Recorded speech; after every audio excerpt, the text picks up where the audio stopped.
അന്ന് ഞങ്ങൾ ചിന്തിക്കുന്ന സമയത്ത് അധികം പോലീസ് വേഷങ്ങൾ ചെയ്യാത്ത ഒരാൾ, പിന്നെ എനിക്ക് ഏറ്റവും ഈസി ആയിട്ട് ആക്സസ് ചെയ്യാൻ പറ്റുന്ന ഒരാൾ എനിക്ക് ആദ്യമായിട്ട് കഥ ആലോചിക്കുന്ന സമയത്ത് ഉണ്ടായിരുന്നു. സ്ഥിരം കാണുന്ന ഒരു ഇൻവെസ്റ്റിഗേഷൻ സിനിമയേക്കാൾ കുറച്ചും കൂടി ഇമോഷണൽ കണ്ടന്റ് വരുന്ന ഒരു കേസ് ആയിട്ടാണ് ഇത് ഫീൽ ചെയ്തിട്ടുള്ളത്. ഇതൊരു ത്രില്ലർ അല്ലാതിരിക്കുമ്പോൾ തന്നെ ഇതിനൊരു പുതുമ എന്ന് പറയുന്നത് ഇതിന്റെ പശ്ചാത്തലമാണ്. ഇതിൽ എനിക്ക് ആസ് എ സിനിമാറ്റോഗ്രാഫർ ഭയങ്കര ഇൻട്രസ്റ്റിംഗ് ആയി തോന്നി രണ്ട് കാലഘട്ടം പോർട്രേ ചെയ്യാണ്ട്. ഇപ്പൊ നമ്മുടെ ഇവിടെ കേരളത്തിൽ ഷൂട്ട് ചെയ്യുമ്പോൾ അധികം പച്ചയാണ്. നമ്മൾ എങ്ങനെയൊക്കെ കളർ മാറ്റിയാലും ഓവറോൾ ആയിട്ടുള്ള ഒരു ടോണൽ വേരിയേഷൻ ആണ് സാധാരണ ആൾക്കാർ ഈ പീരിയഡ് ആയിട്ട് പിടിക്കുക. ഇതല്ലാത്ത രീതിയിൽ നമുക്ക് എങ്ങനെ പഴയ കാലഘട്ടം എങ്ങനെ കാണിക്കാം? സിനിമ മൊത്തം നെറേറ്റ് ചെയ്തിരിക്കുന്നത് തേർഡ് പേഴ്സൺ പെർസ്പെക്റ്റീവിലാണ് പല പോർഷൻസും നെറേറ്റ് ചെയ്തിരിക്കുന്നത്.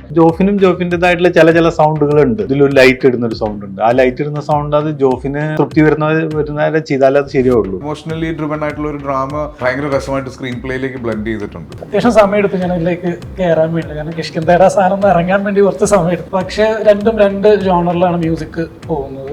സ്ക്രിപ്റ്റ് ഡിമാൻഡ് ചെയ്യുന്ന രീതിയിലുള്ള ക്യാരക്ടേഴ്സ് ആണ്. ഞാൻ അങ്ങനെ ഒരു ഗ്രേ ഷെയ്ഡ് ചെയ്യുന്നതിന് സ്ക്രിപ്റ്റ് വേർത്ത് ആണെന്നുണ്ടെങ്കിൽ ചെയ്യാം എന്നുള്ളത്. ഇപ്പോൾ നമ്മളൊരു എക്സിബിഷന് പോയ പോലെ പുഷ്പൊക്കെ കാണുമ്പോൾ ഓരോ ഫ്രെയിമിൽ എന്തൊക്കെയോ കണ്ടുകൊണ്ടിരിക്കാം. ഒന്നുമില്ലെങ്കിൽ നമുക്ക് ആ പൈസ നമ്മുടെ ഇവിടെ ഇല്ല. അവരൊരു പാട്ട് ചെയ്യുന്ന പൈസ കൊണ്ട് നമ്മളിവിടെ 5 പടം ചെയ്യും. നമ്മൾ കഥയാണ് ഫോക്കസ് ചെയ്യുന്നത്. കൃത്യമായിട്ട് ഓരോ ആക്ടേഴ്സും പെർഫോം ചെയ്യേണ്ടത് എന്താണെന്നുള്ളതും എന്തുകൊണ്ടാണെന്നുള്ളതിന്റെയും ക്ലാരിറ്റി കൃത്യമായി ജോഫിന്റെ.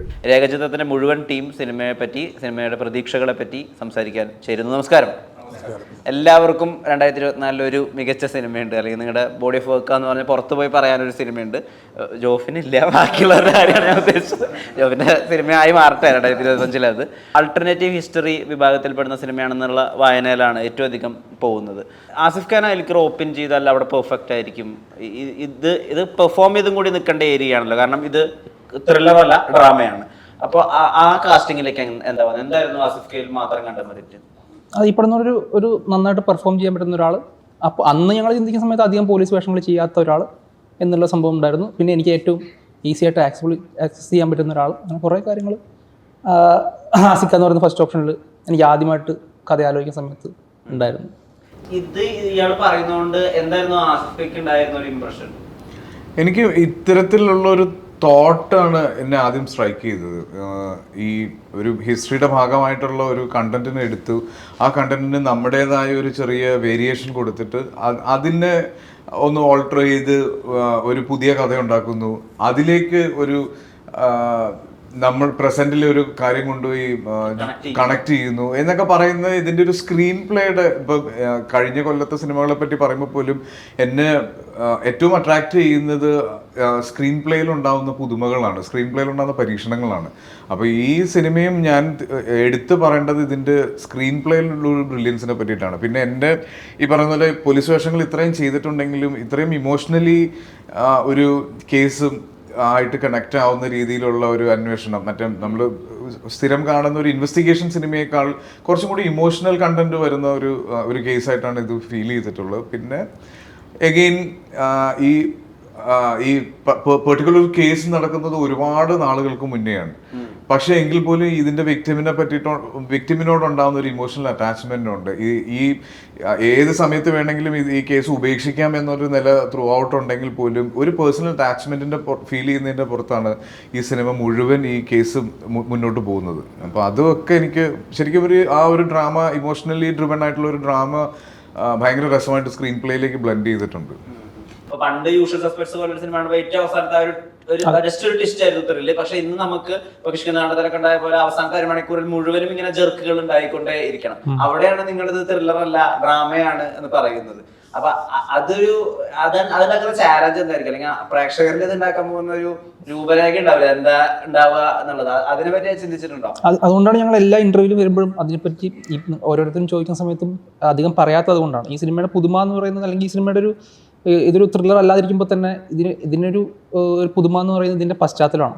ആ പശ്ചാത്തലം ഒരുപാട് നമ്മളത് പറഞ്ഞ് അതിൻ്റെ ഒരു രസം കളയണ്ട എന്നുള്ളതുകൊണ്ടാണ് നമ്മളത് അധികം അങ്ങനെ വിട്ടു പറയാതിരിക്കുന്നത്. ഇതിൻ്റെ ഒരു പശ്ചാത്തലം ഒരു പുതുമയുള്ളതാണെന്നാണ് ഞാൻ വിശ്വസിക്കുന്നത്. ഇനിയിപ്പോൾ 2 ദിവസം കഴിഞ്ഞാൽ പ്രേക്ഷകൻ പറയണം. Congratulations on Marco. അത് പാൻ ഇന്ത്യൻ ലെവലിൽ ചർച്ചയാവുന്നു, അത് ഗംഭീരമായിട്ട് ആളുകൾ റിസീവ് ചെയ്യുന്നു. നിങ്ങളാണ് ആദ്യം പറഞ്ഞത് ഞാൻ ഇതുപോലത്തെ വൈറസ് വേറെ എവിടെയും കണ്ടിട്ടില്ല. ഈ അടുത്ത് ഇറങ്ങിയ ഒരു ചിത്രത്തിൽ ഇപ്പോൾ ഐഡന്റിറ്റിയിൽ ആളുകൾ ഡീറ്റെയിൽസ് കുറച്ച് ഓവർഫീഡ് ആയി എന്നൊക്കെ ആളുകൾ തന്നെ പറയുന്നുണ്ട്. സ്ക്രിപ്റ്റ് ഓവർഫീഡ് ആയി പോയി, അല്ലെങ്കിൽ ടെക്നിക്കലി ബ്രില്യൻ്റ് ആയിരുന്നു, സ്ക്രിപ്റ്റ് ഓവർഫീഡ് ആയി പോയി എന്ന ആളുകളുടെ വിമർശനം. ആളുകൾ ഇന്ന് അത്രയും ഒപ്പീനിയേറ്റീവ് ആണ്. എത്ര കാണിക്കണം എത്ര കാണിക്കണ്ട അതില് ഷമീറിന് സ്വന്തം ഭാഗത്തായിട്ട് ടേക്ക് ഉണ്ടാവും? ഉണ്ടോ? അത് ഒരു സിനിമ നമ്മൾ എഡിറ്റ് ചെയ്ത് തുടങ്ങുമ്പോൾ തന്നെ ഇത് ഏത് തരം ആൾക്കാരാണ് അത് കാണുക. നമ്മൾ തന്നെ ചർച്ച ചെയ്യുമ്പോൾ പറയുന്നത് ഏത് പിള്ളേരാണോ, ടാർഗറ്റ് ഓഡിയൻസ്. അപ്പോൾ അവരുടെ ഒരു ക്ഷമയും അവർക്ക് മനസ്സിലാവുന്ന ഒരു രീതിയുണ്ട്. ഇപ്പോൾ മാർക്കോ എന്ന് പറഞ്ഞാൽ ഭയങ്കര സ്പീഡായിട്ട് വന്നപ്പോൾ ഈ രേഖാചിത്രം ഫസ്റ്റ് ഹാഫ് നോർമലി നമ്മൾ എഡിറ്റ് ചെയ്ത് വരുമ്പോൾ സെക്കൻഡ് ഹാഫിലേക്ക് വരുമ്പോൾ സ്പീഡ് കൂടി വരിക ചെയ്യാം. നോർമലി രേഖാചിത്രം നേരെ ഉൾട്ടയാണ്. ഫസ്റ്റ് ഹാഫ് ഭയങ്കര സ്പീഡിലാണ്. ഇപ്പോൾ ഫസ്റ്റ് ഹാഫ് എന്ന് പറഞ്ഞാൽ നമുക്കൊരു ഇൻ്റർവൽ ഇല്ല ഈ പടത്തിൽ. പക്ഷേ ആദ്യത്തെ കുറച്ച് ഏരിയ അത് സെക്കൻഡ് ഹാഫിലാണ് നമ്മൾ പുതിയ ഇപ്പോൾ ജോഫിൻ പറഞ്ഞ പോലെ പുതിയൊരു പശ്ചാത്തലത്തിലുള്ള കഥ എനിക്ക് തോന്നുന്നത്. അത് എനിക്ക് തോന്നുന്നു പുതിയൊരു എക്സ്പീരിയൻസ് ആയിരിക്കും ആൾക്കാർക്ക്. അപ്പോൾ ലെവൽ ക്രോസ് ആളുകൾ ഇപ്പൊ ആ ഒരു സ്ഥലം വേറൊരു രാജ്യമാണെങ്കിൽ പോലും അത് കേരളത്തിലുള്ള എവിടെയാണെന്ന് ആളുകൾ വിശ്വസിച്ചിട്ടുണ്ട്. എന്നാൽ അതിനകത്ത് മാജിക് ആയിട്ടുള്ള ഒരു സ്വഭാവം കൊടുത്തിട്ടുണ്ട്. ആ ഫ്രെയിമിങ്ങിന് ആളുകൾ എടുത്ത് സംസാരിച്ചിരുന്നു ആ സിനിമയുടെ റിലീസിന്റെ സമയത്ത്. രേഖാചിത്രത്തിലേക്ക് വരുമ്പോൾ നമ്മൾ ഒരുപാട് ഇങ്ങനത്തെ ടെറൈനുകൾ നമ്മൾ കണ്ടിട്ടുണ്ട്, ഇങ്ങനത്തെ സിനിമകളും നമ്മൾ കണ്ടിട്ടുണ്ട്. എന്താ ഇനി പുതിയതായിട്ട് ചെയ്യുക, അല്ലെങ്കിൽ എന്താണ് പുതിയതായിട്ട് ആളുകളെ ഒന്ന് എക്സൈറ്റ് ചെയ്യിപ്പിക്കാൻ വേണ്ടി ചെയ്യുക? കാരണം ത്രില്ലറുകൾ പ്രത്യേകിച്ച് മലക്കപ്പാറ, വാൽപ്പാറ എന്ന് പറയുന്ന സ്ഥലങ്ങളിൽ നമ്മൾ അത് ഒരുപാട് കാണുകയും ചെയ്തു. അതൊരു ചാലഞ്ച് അല്ലേ? അങ്ങനെ ആലോചിക്കാറുണ്ട്, വ്യത്യസ്തമായിട്ട് എന്തെങ്കിലും ചെയ്യണമെന്ന് ആലോചിച്ചിട്ടുണ്ടോ? തീർച്ചയായിട്ടും. ഇപ്പോൾ ഇതിന് വന്നപ്പോൾ ആദ്യം ഭയങ്കര എക്സൈറ്റഡ് ആയിട്ട് ഇതിൻ്റെ കഥ തന്നെയാണ്. കാരണം അതിൽ മോർ ദാൻ എ ത്രില്ലർ, അതിലൊരു ഇമോഷൻ ഉണ്ട്, ഭയങ്കരമായിട്ടുള്ളൊരു ഇമോഷൻ ഉണ്ട്. ഇപ്പം നമ്മളെല്ലാവരും സിനിമയിലേക്ക് വന്നിട്ടുള്ള പല ബാക്ക്ഗ്രൗണ്ടിൽ നിന്നാണ്. അപ്പം ഒരു സിനിമയിലേക്ക് വരുന്ന ഒരാളുടെ ഒരു സ്ട്രഗിളും അങ്ങനത്തെ അത് നിങ്ങൾ സിനിമ കാണുമ്പോൾ കൂടുതലും മനസ്സിലാവും ഞാൻ ഇപ്പം എന്താ പറയുന്നതെന്ന്. അപ്പം ആ ഒരു സെൻട്രൽ ക്യാരക്ടറിൻ്റെ ഒരു ജേർണി ഉണ്ട് അതിൽ. അതെനിക്ക് ഭയങ്കര ഡീപ്പായിട്ട് ഇമോഷണലായിട്ട് തന്നെ ആക്ച്വലി അത് ക്യാച്ച് ചെയ്തു. അതായിരുന്നു അതും നിങ്ങൾ സിനിമ കാണുമ്പോൾ മനസ്സിലാക്കാം. അതായത് അതിലുള്ള ഒരു പ്രധാനപ്പെട്ട ഒരു ക്യാരക്ടറിന്റെ ഒരു ജേർണി അത് ഭയങ്കരമായിട്ട് അതിനൊരു ഡെപ്ത് ഉണ്ട് അതിൽ. അത് എനിക്ക് ആദ്യത്തെ ജോഫിന്റെ നറേഷനിൽ എനിക്ക് അത് ഭയങ്കരമായിട്ട് ക്യാച്ച് ചെയ്തു. പിന്നെ ഇതിൽ എനിക്ക് ആസ് എ സിനിമാറ്റോഗ്രാഫർ ഭയങ്കര ഇൻട്രസ്റ്റിംഗ് ആയി തോന്നി രണ്ട് കാലഘട്ടം പോർട്രേ ചെയ്യാണ്ട്. ഇപ്പൊ നമ്മുടെ ഇവിടെ കേരളത്തിൽ ഷൂട്ട് ചെയ്യുമ്പോൾ അധികം പച്ചയാണ് നമ്മൾ. അപ്പൊ നമ്മൾ ഇതിൽ എങ്ങനെയൊക്കെ കളർ മാറ്റിയാലും ഒരു ടോണൽ വേരിയേഷൻ, ഓവറോൾ ആയിട്ടുള്ള ഒരു ടോണൽ വേരിയേഷൻ ആണ് സാധാരണ ആൾക്കാർ ഈ പീരിയഡ് ആയിട്ട് പിടിക്കാറ്. ഭയങ്കര വാം ഒരു ടോൺ. ഇതല്ലാത്ത രീതിയിൽ നമുക്ക് എങ്ങനെ പഴയ കാലഘട്ടം എങ്ങനെ കാണിക്കാം, അതൊരു ഏറ്റവും വലിയ ചാലഞ്ച്. ഫസ്റ്റ് ചാലഞ്ച് അതായിരുന്നു. സെക്കൻഡ് എന്ന് പറഞ്ഞാൽ ഇത് ഭയങ്കര സ്കെയിലുള്ള സിനിമയാണ്. നമ്മളിപ്പോൾ ഇങ്ങനെയൊക്കെ ഇവർ പറഞ്ഞു പോകുന്നുണ്ടെങ്കിലും ഇത് ആക്ച്വലി എക്സിക്യൂട്ട് ചെയ്യാൻ നല്ല സ്കെയിലുള്ള പടമാണ്. കാരണം ഒത്തിരി കാര്യങ്ങൾ, ഒത്തിരി ഡീറ്റെയിലിംഗ് ഉണ്ട് ഇതിൽ. ഇതൊക്കെ നമ്മൾ ഫോക്കസ് ചെയ്ത് ചെയ്യണം. എന്തെങ്കിലും പാളിക്കഴിഞ്ഞാൽ ഈ പോസ്റ്റിൽ പിന്നെ ആൾക്കാർ വന്ന് കണ്ടുപിടിച്ച് ഓരോന്നായിട്ട് വരും, ബ്ലൂപ്പേഴ്സ് ആയിട്ടൊക്കെ വരും. അപ്പോൾ ഇത് നമ്മൾ വളരെ കെയർഫുൾ ആയിട്ട് ചെയ്യേണ്ട ഒരു കാര്യമാണ്. കാരണം ഇതിലൊരു ഹിസ്റ്ററി, ഈ പറഞ്ഞ പോലെ ആൾട്ടർനേറ്റ് ഹിസ്റ്ററി എന്നുള്ളൊരു ഇതിൽ ഹിസ്റ്റോറിക്കൽ ആയിട്ടുള്ളൊരു റിലവൻസ് ഉണ്ട് ഇതിന്. അപ്പം ആ രീതിയിൽ എനിക്ക് ഞാൻ ഇതുവരെ ചെയ്തിട്ടുള്ള ഏറ്റവും വലിയ സിനിമയായിരുന്നു അത് തന്നെയായിരുന്നു ഏറ്റവും വലിയ ചാലഞ്ച്. ആകാശത്തിന് നിറന്നുള്ള സിനിമ പ്രീമിയർ ചെയ്ത സമയത്ത് അന്ന് സംസാരിച്ചിരുന്നപ്പോൾ പറഞ്ഞ സൗണ്ടിനെ പറ്റി പറഞ്ഞൊരു കാര്യം ഉണ്ടായിരുന്നു. അതായത് ഇപ്പൊ ഹൈ ടൈഡും ലോ ടൈഡും ഞാൻ സെപ്പറേറ്റ് റെക്കോർഡ് ചെയ്തിരുന്നതാണ്. ഹൈ ടൈഡിൽ ഉണ്ടാവുന്ന സൗണ്ടും ലോ ടൈഡിൽ ഉണ്ടാവുന്ന സൗണ്ടും രണ്ടാണ്. ഇത് ആളുകൾ എത്രത്തോളം അത് അങ്ങനെ ഒബ്സർവ് ചെയ്യുന്നുണ്ട്, കേൾക്കുന്നുണ്ട് എന്നറിയാം. പക്ഷെ അത് ആംബിയൻസ് സെറ്റിങ്ങിന് വേണ്ടിയിട്ട് ഭയങ്കര ഇമ്പോർട്ടൻ്റ് ആണ്. ഈ ആംബിയൻസ് ഇങ്ങനെയാണ്, ഇതൊക്കെയാണ് ആളുകളെ കേൾപ്പിക്കേണ്ട ശബ്ദങ്ങൾ, ഇവിടെയാണ് നിശബ്ദത വേണ്ടത്. അത് സൗണ്ട് ഡിസൈനർ എല്ലാ വട്ടവും തീരുമാനിക്കുകയോ ഈ ഏകചിത്രത്തിൽ അത് സംഭവിച്ചിട്ടുണ്ടോ? ഈ സിനിമയിലെ ആംബിയൻസിന് ഒരു ചില പർട്ടിക്കുലർ പോർഷൻസ് ഉണ്ട്. ആ പോർഷൻസിലൊക്കെ ആംബിയൻസ് വേണം എന്നുള്ള രീതിയിൽ സംവിധായകൻ ജോഫിൻ അത് പറഞ്ഞിട്ടുണ്ട്. കാരണം ഈ പടത്തിൽ മെയിൻ സംഭവം നടക്കുമ്പോഴും അത് അനാവരണം ചെയ്യപ്പെടുമ്പോഴും ഒരു പ്രകൃതിയുടെ ഒരു ഇതുണ്ട്. അപ്പോൾ അത്തരം സ്ഥലങ്ങളുണ്ട്. പിന്നെ നിശബ്ദത എന്ന് പറയുന്നുണ്ടെന്ന് വെച്ചാൽ ചില പോർഷൻസ് ഉണ്ട് നമുക്ക്. അതായത് ഈ സിനിമ മൊത്തം നെറേറ്റ് ചെയ്തിരിക്കുന്നത് ഒരു തേർഡ് പേഴ്സൺ പെർസ്പെക്റ്റീവിലാണ് പല പോർഷൻസും നെറേറ്റ് ചെയ്തിരിക്കുന്നത്. അപ്പോൾ അതായത് ആളുകളുടെ ശബ്ദം ഭയങ്കര ഇമ്പോർട്ടൻ്റ് ആണ്. അതായത് കാരണം നമ്മളത് മിസ്സായി കഴിഞ്ഞിട്ടുണ്ടെങ്കിൽ ചിലപ്പോൾ പടം നമുക്ക് കിട്ടില്ല. അപ്പോൾ അത്തരം കാര്യങ്ങളിൽ നമുക്ക് ഏറ്റവും ഇമ്പോർട്ടൻ്റ് ആയിട്ടുള്ളത് ആളുകളുടെ ടോണാലിറ്റി, ആളുകളുടെ വോയിസ് വളരെ കറക്റ്റായിരിക്കണം. മാത്രമല്ല ഇതിൻ്റെ ഒപ്പം മ്യൂസിക് ഉണ്ട്, ഒരുപാട് വളരെ ഇതായിട്ടുള്ള മ്യൂസിക് നിൽക്കുന്നുണ്ട്, ക്യാച്ചി ആയിട്ടുള്ള മ്യൂസിക് ഉണ്ട്. അതിൻ്റെ ഒപ്പം ഇത്തരം ബാക്കിയുള്ള ശബ്ദങ്ങളല്ലാണ്ട് ഇതൊക്കെ ഉണ്ടെങ്കിൽ തന്നെയും അതിലൊരു ഏറ്റവും ഇമ്പോർട്ടൻ്റ് ആയിട്ടുള്ള നമുക്ക് കേൾക്കേണ്ടതും നമ്മൾ ഫോളോ ചെയ്യേണ്ടതായിട്ടുള്ളത് വോയിസുകളാണ്. ആ വോയിസുകൾ എങ്ങനെ കറക്റ്റായിട്ട് നിൽക്കണം, അതാണ് അതിൻ്റെ ഒരു ഇതുണ്ട്. പിന്നെ അപ്പു പറഞ്ഞ പോലെ പലപ്പോഴും നമ്മൾ ആളുകളെ കാണുന്നില്ല, അതേ സമയത്ത് വോയിസ് കേൾക്കുന്നുണ്ട് സിനിമയിൽ. അങ്ങനെ പല പോർഷൻസിലും പോകുന്നുണ്ട്.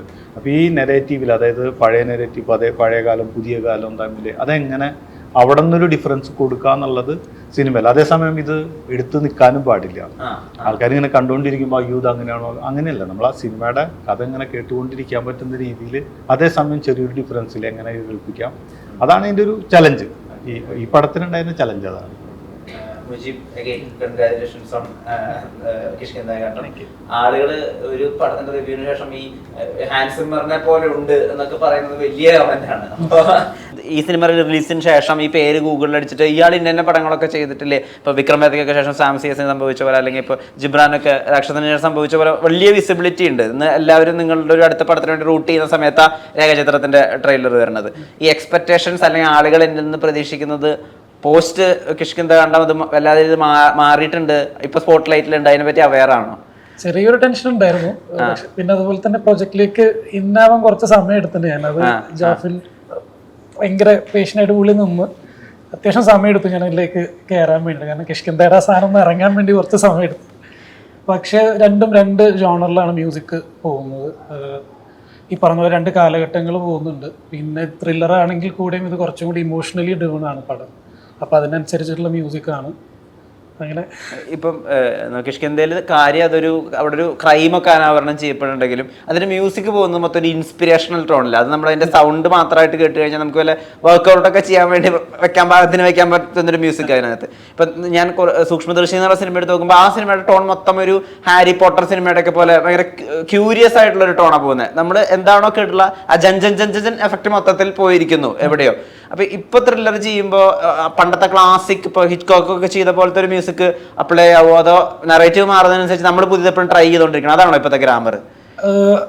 ഒന്ന് നമ്മൾ ട്രൈ ചെയ്തുകൊണ്ടിരിക്കുക. പിന്നെ ഡയറക്ടർ പുള്ളിയുടെ ഒരു വിഷൻ ഉണ്ട്, നമ്മൾ അതനുസരിച്ചിട്ട് പോവുക എന്നുള്ളതാണ് മെയിനായിട്ട്. അതായത് ഇപ്പോൾ കിഷ്കിന്ധ ആണെങ്കിൽ കൂടിയും രേഖാചിത്രമാണെങ്കിലും രണ്ടുപേരുടെ ഐഡിയാസ് വേറെ വേറെയാണ്. അല്ലെങ്കിൽ പിന്നെ എല്ലാ ത്രില്ലേഴ്സും ഒരുപോലെ സൗണ്ട് ചെയ്തുകൊണ്ടിരിക്കും. അപ്പോൾ അതിൻ്റെ ഒരു വലിയൊരു മാറ്റമുണ്ട്. ഇപ്പൊ വരുന്ന എല്ലാവരും പുതിയതായിട്ട് എന്തെങ്കിലും ഡിഫറെൻ്റ് ആയിട്ട് ട്രൈ ചെയ്യണം എന്നുള്ളൊരു ഇതിൽ തന്നെയാണ്. ഇവൻ ഞാനാണെങ്കിൽ കൂടെ ഓരോ മൂവി കഴിയുമ്പോൾ അടുത്ത പരിപാടി വേറെ രീതിയിൽ ചെയ്യണം എന്നുള്ള ഭയങ്കര ആഗ്രഹമുണ്ട്. ഈവൻ രേഖാചിത്രം അങ്ങനെ തന്നെയാണ്. ഈ ആൾട്ടർനേറ്റീവ് ഹിസ്റ്ററി എന്നൊക്കെ പറയുമ്പോൾ ജോഫിനി once upon a time in ഹോളിവുഡിന്റെ ഒക്കെ ഒരു റെഫറൻസ് ഒക്കെ തന്ന് ഭാരപ്പെടുത്തിയോ? റെഫറൻസ് ഒന്നും തന്നിട്ടില്ല. റെഫറൻസ് ഒന്നും ഉണ്ടായില്ല. അല്ല മനസ്സിലായി, ഇതാണ് നമുക്ക് വേണ്ടത് എന്നൊക്കെ പറഞ്ഞിട്ട് പറയുമല്ലോ. ജോഫിൻ, ഇപ്പോൾ ആളുകൾ ഇതെന്തോ ഒരു കേരളം മൊത്തം ചർച്ച ചെയ്തല്ലേ, മലയാളികൾക്ക് മൊത്തം സുപരിചിതമായ ഒരു ഇൻസിഡന്റോ അല്ലെങ്കിൽ എന്തോ ഒരു വിഷയമുണ്ട് ഇതിനകത്ത് ആളുകൾ പറയുന്നുണ്ട്. അപ്പൊ ഞാൻ ചോദിക്കുന്നത്, ആ വിഷയം നമുക്ക് മനസ്സിലാവണമെങ്കിൽ, നിങ്ങൾ കമ്മ്യൂണിക്കേറ്റ് ചെയ്യാൻ ഉദ്ദേശിക്കുന്ന കാര്യം മനസ്സിലാവണമെങ്കിൽ ഇപ്പോൾ കൃത്യമായിട്ട് വാർത്തകളൊക്കെ ഫോളോ അപ്പ് ചെയ്യുന്ന ഒരാളാവണോ, അതോ ഇത് ഉദ്ദേശിച്ചേക്കുന്നത് ഇതാണെന്ന് പറഞ്ഞിട്ട് പൊളിറ്റിക്കലി അവെയർ ആവേണ്ട ഒരു കാര്യമുണ്ട്. ഇപ്പോൾ രഞ്ജി പണിക്കരൊക്കെ സ്ക്രിപ്റ്റ് എഴുതുന്ന സമയത്ത് ചില കഥാപാത്രങ്ങൾ പെട്ടെന്ന് പോപ്പപ്പ് ചെയ്ത് വരും. അപ്പോൾ നമുക്കറിയാം, ഇത് ഇയാൾ ഇന്ന പാർട്ടിയിൽ ഇന്ന ആളുടെ ഒരു കാരിക്കേച്ചർ സ്വഭാവമാണെന്ന് നമുക്ക് മനസ്സിലാവുന്ന ചില സന്ദർഭങ്ങളുണ്ട്. അങ്ങനെയാണോ? അത്യാവശ്യം വിവരം ഉണ്ടായാലേ ഇതിലത്തെ കാര്യം മനസ്സിലാവുള്ളൂ, അങ്ങനെയുണ്ടോ?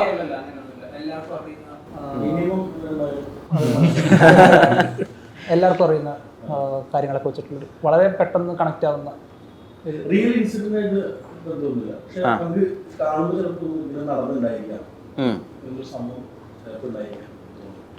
എനിക്ക് തോന്നുന്നു ആദ്യ സിനിമയൊക്കെ മുമ്പ് തന്നെ ഈ സിനിമയുടെ ലേയേഴ്സിലേക്ക് കഥ, ഒരു ബേസിക് ഐഡിയ, കഥയായിട്ടുണ്ടായിരുന്നു ഒരു ബേസിക് ഐഡിയ ആദ്യ സിനിമയ്ക്ക് മുമ്പ് കിട്ടിയിട്ടുണ്ടായിരുന്നു. പക്ഷെ ഇത് ഈ പറയുന്ന ഇതിലൊരു കുറച്ചധികം ക്ലറിക്കൽ ജോബ് ആവശ്യമുള്ള ഒരു സിനിമയായിരുന്നു. അത് കുറേ ആൾക്കാരുടെ NOCയും പരിപാടിയൊക്കെ വേണ്ടതുകൊണ്ട് ഇപ്പോൾ എനിക്കൊരു ആദ്യ സിനിമയായിട്ട് ഇതിനെ ചെയ്യാൻ പറ്റില്ലായിരുന്നു. അപ്പോൾ ഈ സിനിമ ചെയ്യണമെങ്കിൽ ഒരു പ്രൊഫൈൽ വേണമായിരുന്നു. അപ്പോൾ അതിന് ഇപ്പോൾ പ്രീസ്റ്റ് കഴിഞ്ഞ ശേഷമാണ് ഒരിക്കലും ഇത് ആദ്യത്തെ സിനിമയായിട്ട് പ്ലാൻ ചെയ്ത ഒരു പുതുമുഖ സംവിധായകന് ചെയ്യാൻ പറ്റില്ല. അധികം ഇതിനകത്ത് പല കാര്യങ്ങളിൽ ഈ ബോഡി ലാംഗ്വേജും കൂടി നമുക്ക് മനസ്സിലാവുന്നുണ്ടല്ലോ. ആ പോലീസുകാരൻ്റെ നമ്മൾ നേരത്തെ ഇതിനെ പറ്റി സംസാരിച്ചിട്ടുണ്ട്, ആവേശവും ആവശ്യവും തമ്മിലുള്ള വ്യത്യാസം അയാളുടെ ശരീരഭാഷയിൽ തന്നെ പ്രകടമാണ്. ഇപ്പോൾ തലയൊട്ടി എടുക്കുന്ന സീക്വൻസിലായാലും ഓരോ കാര്യങ്ങളിൽ എക്സാമിൻ ചെയ്യുന്നതായാലും അയാളൊരു പോലീസുകാരനെ ഇരിക്കുക, അയാൾ ചില കാര്യങ്ങൾ കണ്ടിട്ട് ഞെട്ടുന്നത് പോലെയൊക്കെ തോന്നി. അപ്പം ഇത്രയും ബ്രീഫുകൾ ജോഫിൻ തന്നിരുന്നു. ജോഫിൻ ആ കാര്യങ്ങളിലൊക്കെയും ക്ലിയർ ആയിരുന്നു, അയാൾക്ക് വേണ്ട ബോഡി ലാംഗ്വേജിൽ, അയാൾക്ക് വേണ്ട റിയാക്ഷനുകളിലൊക്കെ. എല്ലാത്തിലും ഒരു കൃത്യമായ ക്ലാരിറ്റി എനിക്ക് ജോഫിൻ തന്നിട്ടുണ്ട്. ഇപ്പം ഞാൻ തമാശക്ക് പറയാൻ ജോഫിൻ അങ്ങനെ ഒന്നും സംസാരിക്കില്ലെന്ന് പറയും. ലൊക്കേഷനിൽ വലിയ ബഹളമൊന്നും ഇല്ലാത്തൊരു സംവിധായകരാണ്. പക്ഷെ കൃത്യമായിട്ട് ഓരോ ആക്ടേഴ്സും പെർഫോം ചെയ്യേണ്ടത് എന്താണെന്നുള്ളതും എന്തുകൊണ്ടാണെന്നുള്ളതിന്റെയും ക്ലാരിറ്റി കൃത്യമായി ജോഫിൻ തരും. ഇനി എന്നിട്ടും മനസ്സിലായില്ലെങ്കിൽ ആ ഷോട്ടിന് മുന്നേ മാറ്റി നിർത്തിയിട്ട് ഇതിന്റെ സീൻ 1 മുതൽ ഞങ്ങൾക്ക് പറഞ്ഞു തരും.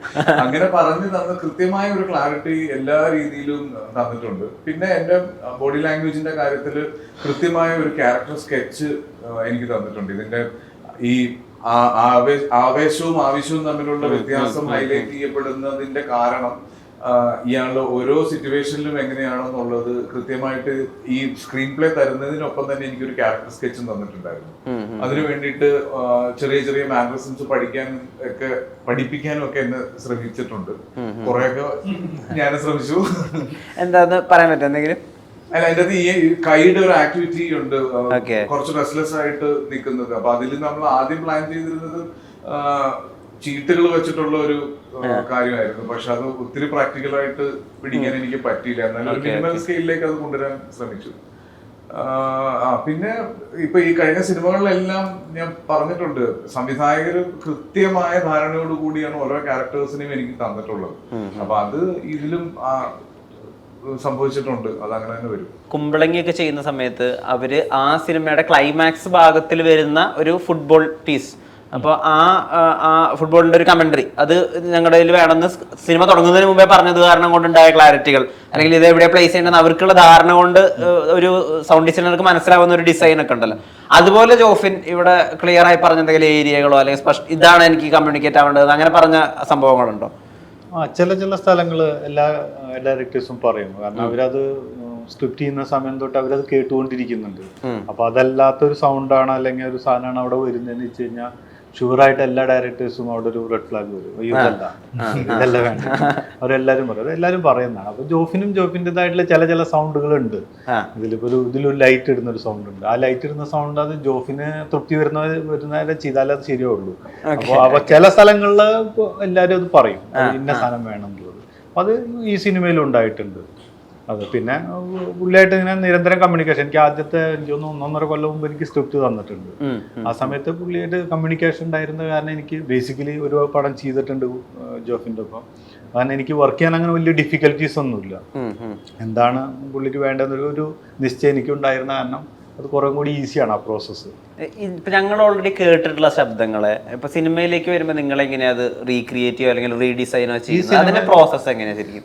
ഈ സിനിമയിൽ എല്ലാം റീക്രിയേറ്റ് ചെയ്താണ്. വെച്ചാൽ ഉള്ള സൗണ്ടുകൾ തന്നെയാണ്, അത് എഡിറ്റ് ചെയ്തിട്ട് വെക്കേണ്ട സ്ഥലത്ത് വെക്കുക എന്നുള്ളതാണ്. കറക്റ്റായിട്ടുള്ള ലെവലിലും കറക്റ്റായിട്ടുള്ള ആ ഒരു എന്താ പറയുന്നത് കുറുക്കി വെക്കുക എന്നുള്ളതാണ് ഒരു പരിപാടി. ആവശ്യമുള്ള സ്ഥലത്ത് ആവശ്യമുള്ള ശബ്ദങ്ങൾ കേൾപ്പിക്കുക അതാണ് ചെയ്യുന്നത്. കാരണം ഇത് ഡബ് ചെയ്ത സിനിമയാണ്. അപ്പൊ ഡബ് ചെയ്താണ് പിന്നെ അടുത്തൊരു ഇതെന്ന് വെച്ച് കഴിഞ്ഞാൽ അത് ഡബ് ചെയ്ത പോലെ തോന്നരുത്. അതും ഒരു ഇമ്പോർട്ടൻ്റ് ആണ്. കാരണം ഇത് പറഞ്ഞ പോലെ ഒരു ഇമോഷണൽ ജേണി ഉണ്ട് ഈ പടത്തിൽ. ഇതൊരു ഡ്രാമയിലൊക്കെ ഉണ്ട്, ഡ്രാമ ഉണ്ട്, ഇതിൽ സസ്പെൻസും ത്രില്ലറൊക്കെ ഉണ്ടെങ്കിൽ തന്നെ ഇതിൽ വളരെ ഒരു ഡ്രാമാറ്റിക് ആയിട്ടുള്ള ഒരു ഇതുണ്ട്. അപ്പോൾ അത് പിന്നെ ആളുകൾ അഭിനയിക്കുന്ന ആളുകൾ നമ്മുടെ മുമ്പിൽ ജീവിക്കുന്നതായിട്ട് തോന്നുന്നു തന്നെ വേണം. അത് ആണ് ആക്ച്വലി സൗണ്ട് ചെയ്യുന്നത്. അത് നമുക്കൊരു ഡബ് ചെയ്താലും എന്തൊക്കെ ചെയ്തു കഴിഞ്ഞാൽ അവർ ഇരിക്കുന്നതും നടക്കുന്നതും ചെയ്യുന്നതും ആയിട്ടുള്ള കാര്യങ്ങൾ അത് എത്ര യാഥാർത്ഥ്യമായിട്ട് ചെയ്യാൻ പറ്റുമോ അത്രയായിട്ട് ചെയ്യാന്നുള്ളതാണ്. അതിൻ്റെ ഒപ്പം ഡ്രാമാറ്റിക് എലമെന്റ്സ് വരുന്നു പോകുന്നു നമ്മൾ അറിയുന്നില്ല. ഇത്രയൊക്കെ ചെയ്തിട്ടും 150 തിയേറ്ററിൽ 150 സൗണ്ട് വരുന്നത് വിഷമിപ്പിക്കാറുണ്ട്. അത് ആദ്യം ബുദ്ധിമുട്ടാവാറുണ്ട്. ബുദ്ധിമുട്ടുണ്ടാവാറുണ്ട്. പിന്നെ നമുക്കെല്ലാത്തിനും ഒരു ഇതുണ്ട്. എനിക്ക് കൺട്രോൾ ചെയ്യാൻ പറ്റുന്ന മിക്സിംഗ് സ്റ്റേജ് വരെയാണ്. ആ മിക്സിംഗ് സ്റ്റേജ് വരെ എന്നെ കൊണ്ട് ആവുന്നത്ര ഞാൻ കൺട്രോൾ ചെയ്ത് ഏറ്റവും നല്ലൊരു ഔട്ട്പുട്ടാണ് കൊടുക്കാൻ നോക്കുക.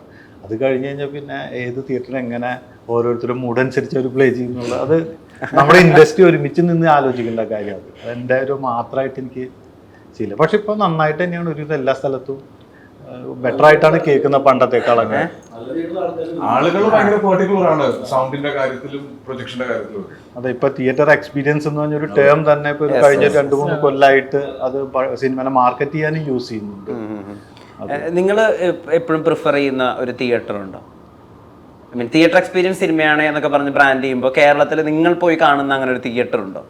എനിക്കിപ്പോൾ റീസെന്റ് ആയിട്ട് കൊച്ചിയിലെ ഫോറമിലെ എക്സൽ സ്ക്രീൻ നല്ലതാണ്. കോഴിക്കോട് കൊറോണേഷനിലെ തിയേറ്റർ ഇപ്പം പുതുക്കി കഴിഞ്ഞപ്പോൾ അതിന്റെ രണ്ടാമത്തെ സ്ക്രീനാണ് തോന്നുന്നു നല്ലതാണ്. ഞാനത് വെച്ച് ജഡ്ജ് ചെയ്തു. ഓക്കെ,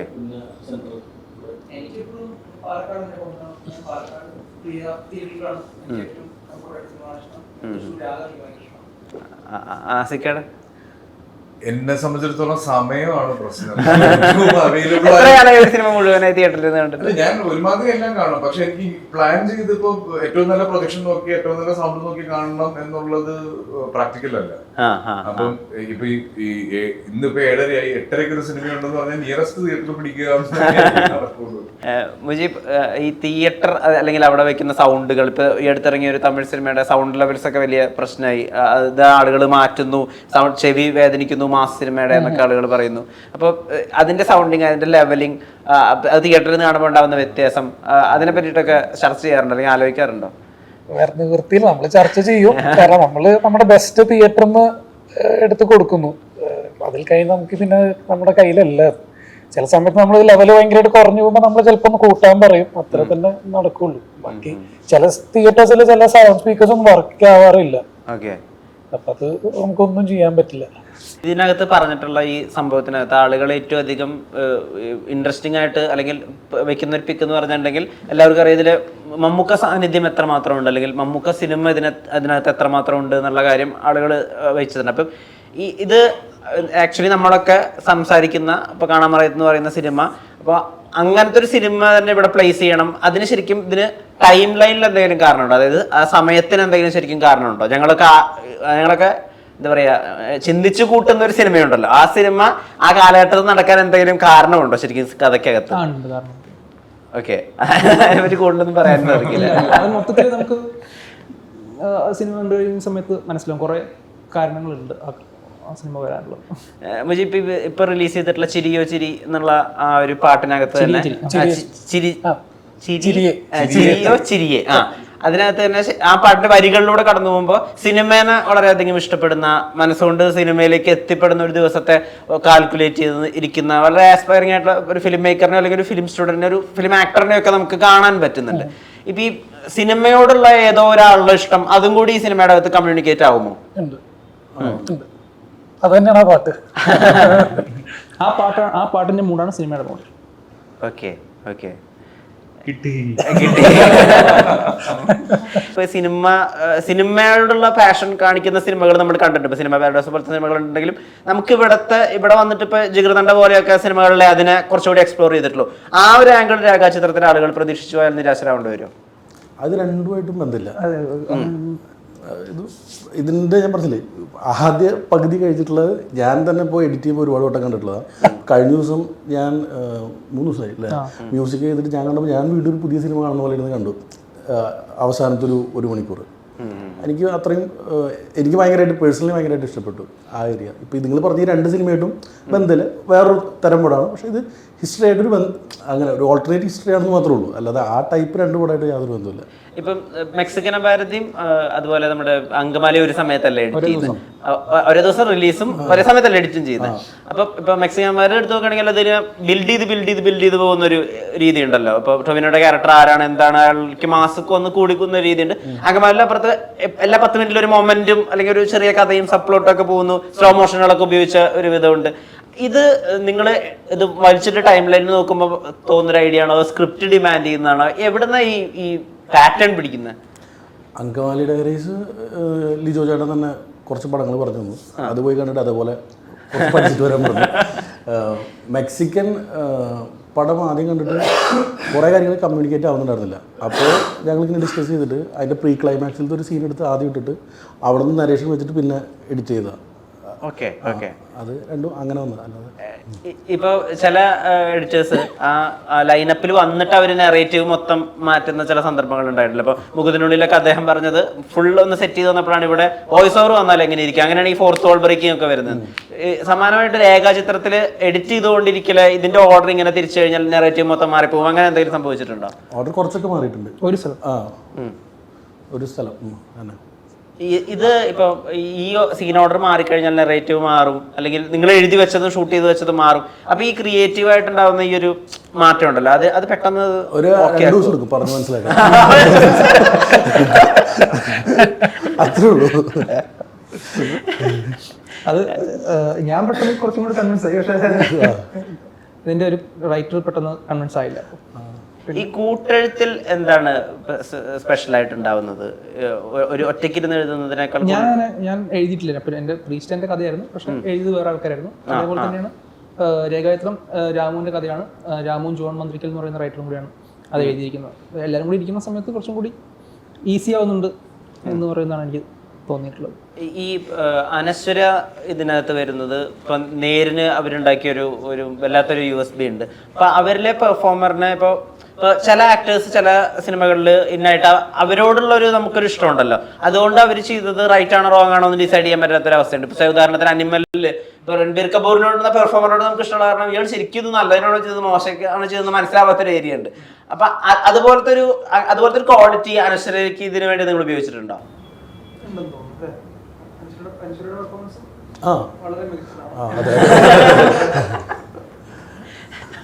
ഒന്നും വിട്ടു പറയില്ല. അനശ്വര എല്ലാവരും ചെയ്തിട്ട് അധികം ഈ ക്യാരക്ടേഴ്സിനെ ഇപ്പൊ നമുക്ക് പറയാം, ലെവൽ കോഴ്സിന്റെ ക്യാരക്ടർ വൈറ്റ് ആണോ ബ്ലാക്ക് ആണോ എന്ന് നമുക്ക് പറയാൻ പറ്റില്ല. അതിനകത്തൊരു ഗ്രേ ഷെയ്ഡ് ഉണ്ട്. ഇപ്പൊ അനിമലിന്റെ ക്യാരക്ടറിന് ഈ പറഞ്ഞ പോലെ ഗ്രേ ഷെയ്ഡ് ഉണ്ട്. ഇപ്പൊ വരുമ്പോ അങ്ങനെ മൊത്തത്തിൽ നന്മ ചെയ്യുന്ന ഒരു നായകൻ അല്ലെങ്കിൽ അങ്ങനത്തെ ഒരു ക്യാരക്ടർ വരുന്ന സമയത്ത് അത് വേണ്ട, കുറച്ചുകൂടി ഗ്രേ ഉള്ള ഒരു ഏരിയ പിടിക്കാമെന്ന് പറയുന്നത് ആസിഫ് കയുടെ സെലക്ഷനിലുണ്ടോ? ഇല്ല, അങ്ങനെ സ്ക്രിപ്റ്റ് ഡിമാൻഡ് ചെയ്യുന്ന രീതിയിലുള്ള ക്യാരക്ടേഴ്സ് ആണ്. ഞാൻ ഇപ്പൊ അങ്ങനെ ഒരു ഗ്രേ ഷെയ്ഡ് ചെയ്യുന്നതിന് ആ സ്ക്രിപ്റ്റ് വേർത്ത് ആണെന്നുണ്ടെങ്കിൽ ചെയ്യാം എന്നുള്ളത്. സ്ക്രിപ്റ്റിനെ കംപ്ലീറ്റ്ലി റിലേറ്റ് ചെയ്തിട്ടാണ് ക്യാരക്ടർ സെലക്ഷൻ വരുന്നത്. ഇപ്പം ഋതു ചെയ്യുന്ന സമയത്ത് ഞങ്ങളുടെ എല്ലാവരുടെയും ക്യാരക്ടറും ഷണ്ണിയും ശരത്തും റിമ ചെയ്ത ക്യാരക്ടറും എല്ലാവരുടെ ക്യാരക്ടറിനും ഒരു ഗ്രേ ഷെയ്ഡ് ഉണ്ട്. എല്ലാവരും അവസരത്തിനൊത്ത് സ്വഭാവങ്ങൾ മാറുന്നു എന്ന് കാണിക്കാൻ ഉദ്ദേശിച്ചിട്ടുണ്ട്. ഇപ്പം ഉയരെ ചെയ്യുന്ന സമയത്തും ഗോവിന്ദ് വില്ലനാണോ എന്ന് ചോദിച്ചാൽ സിനിമയിൽ വില്ലനാണ്. പക്ഷെ ഗോവിന്ദ് എന്തുകൊണ്ട് ഇത് ചെയ്തു എന്ന് ചോദിക്കുമ്പോൾ എനിക്ക് തീർച്ചയായിട്ടും ഗോവിന്ദിന്റെ പെർസ്പെക്റ്റീവിൽ അതിനെപ്പറ്റി ചിന്തിക്കണം. അപ്പൊ ഗോവിന്ദിന് അതിനൊരു എക്സ്ക്യൂസ് ഉണ്ട്. ഗോവിന്ദ് പല്ലവിയെ എത്രത്തോളം സ്നേഹിക്കുന്നുണ്ടെന്ന്, പല്ലവിയെ ഗോവിന്ദിന് നഷ്ടപ്പെടും എന്ന് ഉള്ള ഭയം അയാൾ ഉണ്ടാക്കുന്ന മാറ്റങ്ങളും അതിലേക്ക് എത്തുന്ന ചില തീരുമാനങ്ങളും ഒക്കെയാണ് ഇയാളെ കൊണ്ട് ചെയ്യിപ്പിക്കുന്നത്. അപ്പൊ അതിനെപ്പറ്റി കൂടുതൽ ചിന്തിച്ചു വരുമ്പോ ഗോവിന്ദിന്റെ സൈഡിൽ നിന്ന് നോക്കുമ്പോ ഗോവിന്ദ് ഗ്രേ ഷെയ്ഡ് അല്ല, ബാക്കിയുള്ളവർക്കാണ് ഗോവിന്ദ് പ്രസംഗക്കാരനായിട്ട് മാറുന്നത്. അപ്പൊ അങ്ങനെ ഈ സ്ക്രിപ്റ്റിനനുസരിച്ചിട്ടാണ് ക്യാരക്ടർ ഷെയ്ഡ്സ് മാറുന്നത്. ഇതിനുള്ള വർക്ക് എങ്ങനെ പോകും? ഇപ്പൊ വിക്രമനെ പോലുള്ള ആക്ടേഴ്സ് ഒക്കെ ഇപ്പോഴും ഡയറിയിൽ ആ കഥാപാത്രം അതിനുള്ള ഒരു ബാക്ക് സ്റ്റോറി അദ്ദേഹം തന്നെ എഴുതി ഉണ്ടാക്കുകയൊക്കെ ചെയ്യുന്നു മനസ്സിലാക്കുന്നു. ഇത് മനസ്സിലാണോ ചിന്തിക്കുന്നത്, അതോ ഡയറക്ടറായിട്ട് കമ്മ്യൂണിക്കേറ്റ് ചെയ്യണോ? ഇതിനൊരു ഡോക്യുമെന്റേഷൻ രൂപമുണ്ടോ ഈ ക്യാരക്ടർ ആർക്ക് ഉണ്ടാക്കുന്നതിന്, സ്വയം ഉണ്ടാക്കുന്നതിന്? എനിക്ക് ഒരു പരിധി വരെ ഇതിന്റെ സ്ക്രിപ്റ്റ് ആദ്യമായിട്ട് കേൾക്കുന്ന മുതൽ മനസ്സിലായി നമുക്കൊരു ക്യാരക്ടർ ഇഷ്ടപ്പെടുമ്പോഴാണല്ലോ നമ്മൾ അത് ചെയ്യാമെന്ന് സമ്മതിക്കുന്നത്. അപ്പൊ ആ സമയം മുതൽ ഈ ക്യാരക്ടറിന് നമുക്ക് ഇഷ്ടപ്പെട്ട ഡീറ്റെയിലിംഗ് മനസ്സിലേക്ക് കയറും. പിന്നെ അത് മനസ്സിൽ എപ്പോഴൊക്കെയോ ഇതിന് ഇട്ട് ചെറുതായിട്ട് കുക്ക് ചെയ്യാൻ തുടങ്ങും. പിന്നെ ഞാനിങ്ങനെ ചോദിച്ചുകൊണ്ടിരിക്കും എന്തുകൊണ്ടാണ് എന്നുള്ളത്. അപ്പൊ അതിനകത്ത് റൈറ്ററിന്റെ അടുത്തുനിന്നും ഡയറക്ടറിന്റെ അടുത്തുനിന്നും ഈവൻ DOPയുടെ അടുത്തും ഞാൻ സംസാരിക്കാറുണ്ട്. നമ്മൾ ലെവൽ ക്രോസ് ഒക്കെ ചെയ്യുന്ന സമയത്ത് ഒത്തിരി ഡീറ്റെയിലിംഗ് എനിക്ക് എന്റെ ടീമിന്റെ ഇടയിൽ നിന്ന് കിട്ടിയിട്ടുണ്ട്. അത് ഭയങ്കര രസമുള്ള ഒരു പ്രോസസ്സിംഗ് ആയിട്ട് എനിക്ക് തോന്നിയിട്ടുണ്ട്. അതൊരു ഓട്ടോമാറ്റിക് ആയിട്ട് നടക്കുന്നുണ്ട് പല സമയത്തും. പിന്നെ ഈ വേറൊരാളായിട്ട് ഇപ്പം എനിക്കുള്ള എന്റെ ആസിഫ് അലി എന്ന് പറയുന്ന ആൾക്കുള്ള കുറച്ച് മാനറിസംസും സ്വഭാവം ഒക്കെ ഉണ്ട്. ഞാൻ അന്ന് പറഞ്ഞു, മനുവിലുണ്ടായിരുന്നു, അഭിലാഷിലുണ്ടായിരുന്നു, ഒരു ചെറിയ കോഴിത്തരങ്ങളൊക്കെ ഉള്ള കുറച്ച് അങ്ങനത്തെ കുറച്ച് ക്യാരക്ടർ. അപ്പൊ അതിലെനിക്ക് ഒരുപാട് വെറൈറ്റികളൊന്നും ഉണ്ട്. പക്ഷെ ഞാനേ അല്ലാത്ത ഒരാളിലേക്ക് വരുമ്പോൾ എനിക്ക് തോന്നുന്നു കുറെ കൂടെ എളുപ്പമാണ് അങ്ങനെ ചെയ്യാൻ. ഈ ഇപ്പൊ എഡിറ്റർ എന്നുള്ള രീതിയിലകത്തെ ഇപ്പൊ കുറെ ആളുകൾ ഇപ്പൊ രണ്ട് രീതിയിൽ സിനിമയുടെ ടൈമിങ്ങിനെ പറയുന്നുണ്ട്. ഇപ്പൊ വലിയ സിനിമകളാണെങ്കിൽ 3.5 മണിക്കൂറും ചെറിയ സിനിമകളാണെങ്കിൽ 2 മണിക്കൂർ 2:10 എന്നുള്ളത്. അപ്പൊ ഈ വലിയ സിനിമകളായിട്ട് ആളുകൾ പറയുന്നത് തിയേറ്റർ എക്സ്പീരിയൻസ് ആയിട്ടുള്ള ഈ പുഷ്പ പോലത്തെ അല്ലെങ്കിൽ അനിമൽ പോലത്തെ സിനിമകളൊക്കെ 3.5 മണിക്കൂർ ആവാം. എന്നാൽ ചെറിയ സിനിമകളാണെങ്കിൽ അത് 2 മണിക്കൂർ 10 മിനിറ്റ് മതി. ഇത് ശരിക്കും വർക്കാവുന്ന ഒരു പ്രിൻസിപ്പിൾ ആണോ? അതാണല്ലോ പുഷ്പയും അനിമലൊക്കെ വർക്കായത്. പിന്നെ നമുക്ക് അവർ കാണിക്കുന്ന പോലെ അവരിപ്പോൾ നമ്മളൊരു എക്സിബിഷൻ പോയ പോലെ പുഷ്പൊക്കെ കാണുമ്പോൾ ഓരോ ഫ്രെയിമിൽ എന്തൊക്കെയോ കണ്ടുകൊണ്ടിരിക്കാം. ഒന്നുമില്ലെങ്കിൽ നമുക്ക് ആ പൈസ നമ്മുടെ ഇവിടെ ഇല്ല. അവരൊരു പാട്ട് ചെയ്യുന്ന പൈസ കൊണ്ട് നമ്മളിവിടെ 5 പടം ചെയ്യും. അപ്പോൾ നമ്മൾ കഥയാണ് ഫോക്കസ് ചെയ്യുന്നത്. അപ്പോൾ ആ സ്റ്റോറി ആൾക്കാർക്ക് മനസ്സിലാവേണ്ട സമയം നമ്മളോട് കൊടുക്കേണ്ട ആവശ്യമുള്ളൂ. അവർ കാശ് ചിലവാക്കിയത് മൊത്തം ആൾക്കാർക്ക് കാണിക്കാൻ വേണ്ടിയിട്ടും കൂടെ സമയമെടുക്കും. ഇപ്പോഴും നമുക്ക് ആ ടെൻഷൻ ഉണ്ട്. ഒരു സിനിമയുടെ ഫൈനൽ കട്ട് വരുമ്പോ അത് 2:30 മുകളിലേക്ക് അപ്പൊ ഇത് പറഞ്ഞാൽ എല്ലാവർക്കും ടെൻഷനാണ്. അയ്യോ ഇപ്പൊ 2:20 വരെ എത്തിയിട്ടുണ്ട്. 30 താഴെ പിടിക്കാൻ പറ്റും ചോദ്യമുണ്ട്. 2:20 ആണ്.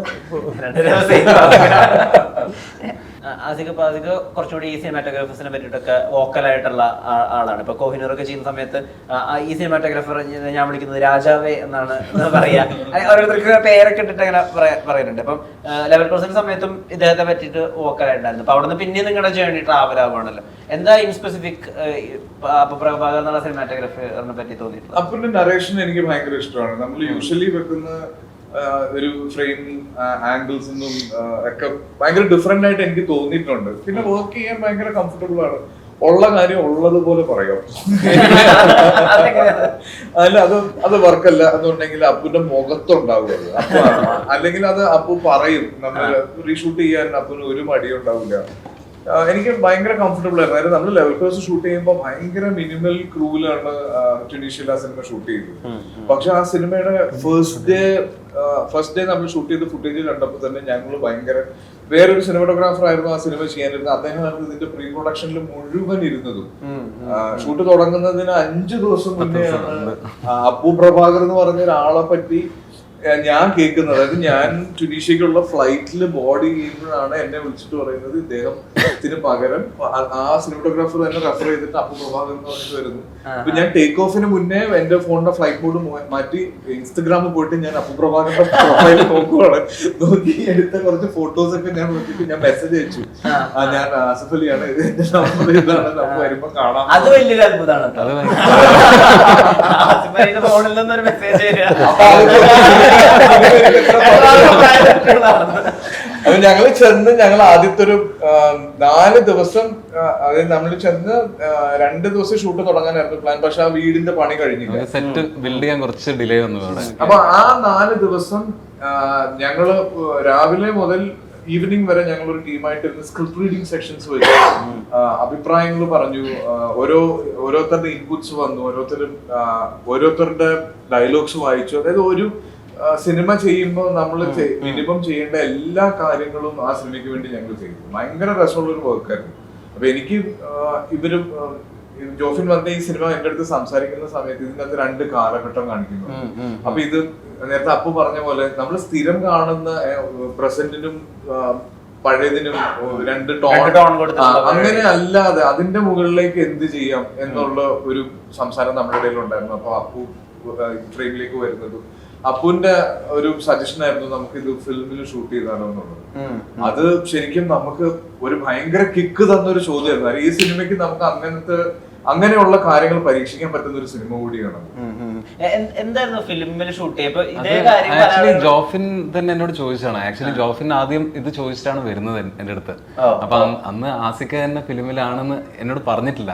ആദ്യത്തെ ഫസ്റ്റ്, അതായത് ഞാൻ ലെവൽ ക്രോസ് ഷൂട്ട് ചെയ്ത് വന്ന് നാട്ടിലെത്തിയ സമയത്ത് ജസ്റ്റ് റാൻഡം ഒരു കോളിൽ ഒന്ന് മീറ്റ് ചെയ്യാന്ന് പറഞ്ഞാൽ എന്റെ ഫ്ലാറ്റിൽ വരുന്നു, ഒരു നറേഷൻ തരുന്നു. അപ്പൊ എന്നിട്ട് പുള്ളി ചോദിച്ച കാര്യം എന്ന് പറഞ്ഞാൽ ഈ പഴയ കാലഘട്ടം ഇതിലുണ്ട് സിനിമയിലുള്ള, അത് നമുക്ക് ഫിലിമിൽ ചെയ്താലോ, അതിന്റെ ലോജിസ്റ്റിക്കലി പോസിബിൾ ആണോ എന്ന് ചോദിച്ചു. അപ്പൊ ഞാൻ അതിന്റെ ബോംബെയിൽ ഫിലിം ലാബിൽ വിളിച്ച് അന്വേഷിച്ചു, ലോജിസ്റ്റിക്കലി ഇതിന്റെ പോസിബിലിറ്റി എന്താ അന്വേഷിച്ചു. എൻ്റെ ഒരു ഫൈൻഡിങ് എന്ന് പറഞ്ഞാൽ ഇപ്പോൾ ഡിജിറ്റൽ ഷൂട്ട് ചെയ്യുന്നതിൻ്റെ ഒരു 2.5 ഇരട്ടി കോസ്റ്റ് വരും നമ്മളൊരു 1:5 റേഷ്യോയിൽ ഷൂട്ട് ചെയ്യുകയാണെങ്കിൽ.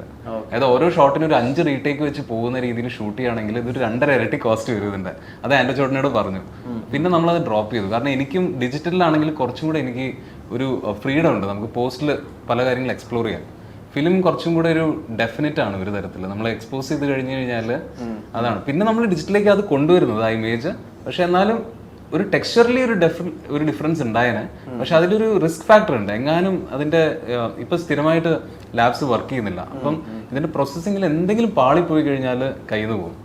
അപ്പൊ ആ ഒരു റിസ്ക് എടുക്കണ്ടെന്ന് വിചാരിച്ചാൽ നമ്മൾ ഡിജിറ്റലിൽ തന്നെ ചെയ്യാന്ന് തീരുമാനിച്ചത്.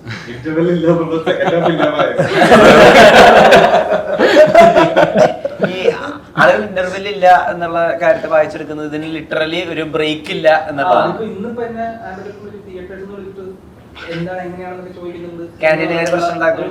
അപ്പൊ ഞങ്ങൾ അവർക്ക് വേണ്ടിയിട്ട് ഒരു പോയിന്റ് ഞങ്ങൾ മാർക്ക്, അല്ലെങ്കിൽ അവർ തോന്നിയ സ്ഥലത്ത് പോയിട്ട് കട്ട് ചെയ്യണ വെച്ചിട്ട് ഒരു പോയിന്റ് ഉണ്ടാവും, അല്ലാണ്ട് ഇങ്ങനെ ഇടവേള സാധനമല്ല.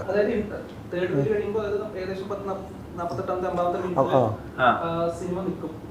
അതിനുശേഷം ഇന്റർവ്യൂ കഴിഞ്ഞിട്ടാണ് തിരിച്ചടുത്ത് അതായത് സാർ ഇപ്പം ഇംഗ്ലീഷ് പടങ്ങളൊക്കെ തിയേറ്ററിൽ കാണിക്കുമ്പോൾ ഒരു Abrupt ആയിട്ട് objective ഇല്ലാണ്ട് കട്ട് ചെയ്യുന്ന ഒരു ഏരിയ അതുണ്ടാവില്ല.